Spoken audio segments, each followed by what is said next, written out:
कविता number 4, पान number 23 वरची कविता number 4 वाचते मी. त्याच्यावरचे प्रश्न आपण सोडून घेणार आहोत. ताट बसा सगळेजण, समोर लक्ष आपापल्या पुस्तकामध्ये. हां. जोर मनगटातला पुरा घाल घाल घाल घाल खर्ची, हा नटो म्हणा उचल ना जरा अचूक मार बरची. दे टोले जोवरी असे तप्त लाल लोखंड, येईल आकारास कसे झाल्यावर ते थंड. कोण बोलतंय? उंच घाट हा चढून या जाणे अवघड फार, परी धीर मणी धरून या न हो कधी बेजार. यत्न निश्चय करुणी तू पाऊल चढते ठेव, मग शिखराला पोचुनी तू दिसशील जगाशी देव. ढळू कधीही देऊ नको हृदयाचा निर्धार, मग भय तुझला मुळी नको सिद्धी खास येणार. झटणे हे या जगण्याचे तत्व म्हणी तू जाण, म्हणून उद्यम सोडू नको जोवरी देही प्राण. ठीक आहे. आता कवितेवरचे प्रश्न बघा. पहिला प्रश्न, कवितेत प्रयत्न या अर्थाचा कोणता शब्द आला आहे? सिद्धी, जोर, यत्न, उद्यम. यत्न. यत्न म्हणजे काय? प्रयत्न. पर्याय क्रमांक 3 बरोबर. दुसरा प्रश्न, यशाचे शिखर गाठल्यावर काय होतं? सन्मानास पात्र व्हाल, भीती वाटणार नाही, सिद्धी मिळणार नाही, प्रयत्न सोडावेत. सन्मानास पात्र व्हाल. पर्याय क्रमांक 1 बरोबर. आता तिसरा प्रश्न बघा बाळांनो. हृदयाचा निर्धार पक्का असेल तर भीती वाटेल, सिद्धी प्राप्त होणार नाही, भीती वाटणार नाही, कार्य पूर्ण होईल. आणि चौथा पर्याय, मनगटातील जोर कमी होईल. बरोबर आहे. पर्याय क्रमांक 3 बरोबर आहे. तर अशा पद्धतीने ही कविता होती. या कवितेवरचे प्रश्न होते. सोपं चाललंय का अवघड चाललंय? समजतंय सगळ्यांना? हां, ठीक आहे. आता 5 नंबरची कविता आपण बघणार आहोत. लक्ष द्या. पाहुनी रूप लावण्य निसर्गाचे, मर्म कळे निसर्गातल्या सौंदर्याचे. पाहता निसर्गातील विविध अंगा, कला मन साठवून घेईल नैसर्गिक रंगा. निसर्गाचे करिता निरीक्षण, रेखाटनात करावे आकर्षक रंग भरण. निसर्गाचे होता आकलन, चित्रकार रंगवतो कॅनव्हासवर निसर्ग चित्रण. रेषा रंग आकार पोत घनता, हा पाया शिकण्या घटकांचा. निसर्गा मानिले शिक्षक खरा मानवाचा. तर या कवितेवरचे प्रश्न बघा. पुढीलपैकी चित्रकलेच्या पायाचा कोणता घटक नाही? रंग, पोत, घनता, मर्म. बरोबर का? मर्म हे चित्रकलेच्या घटकामध्ये येत नाही. दुसरा प्रश्न, मानवाचा खरा शिक्षक कोणाला म्हटले आहे? चित्रकारास, सौंदर्यास, निसर्गास, कला मनास. बघा शेवटची ओळ वाचा कवितेची. बघा बोट ठेवा.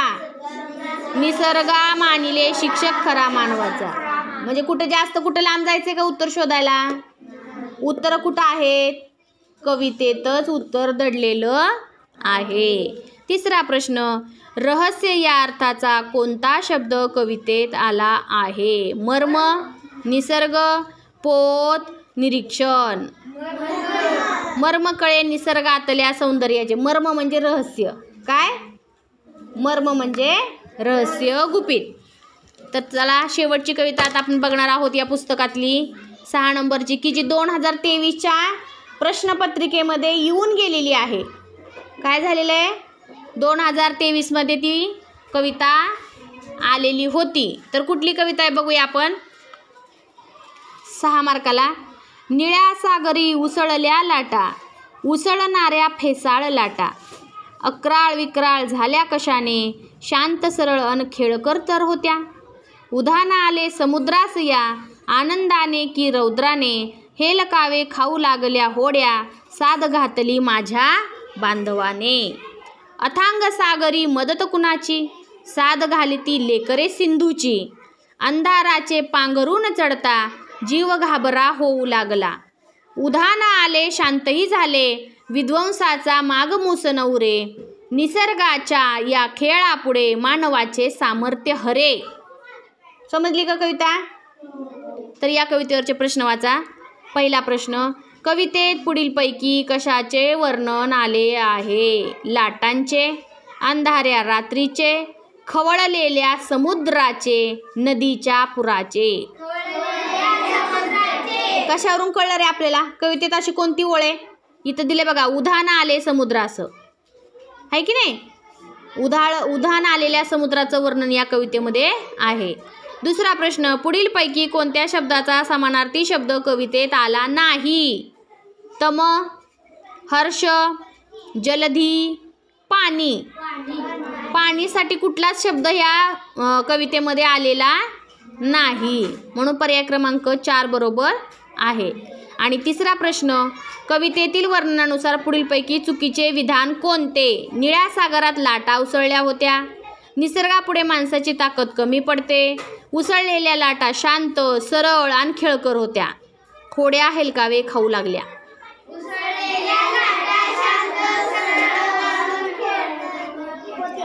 लाटा कशा असणार मग उसळलेल्या? इथं उत्तर आहे बघा कवितेमध्ये. लाटा ज्या आहेत त्यांनी रौद्र रूप धारण केले की नाही? अकराळ विक्राळ झाल्यात. फेसाळ लाटा कशा झाल्यात? अकराळ विक्राळ. पण आपल्याला चुकीचं काय दिलंय?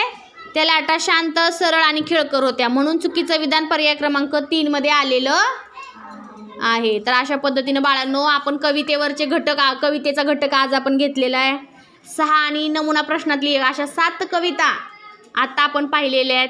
तुमच्या लक्षात आलं का कसं कसं सोडवायचे प्रश्न कवितेवरचे? काय करायचं सुरुवातीला? कविता लक्षपूर्वक वाचायची, कवितेचा अर्थ समजून घ्यायचा. त्यानंतर काय करायचं बाळांनो? कवितेवरचे प्रश्न वाचायचे. एक प्रश्न 2 मार्काला आहे हे लक्षात ठेवा.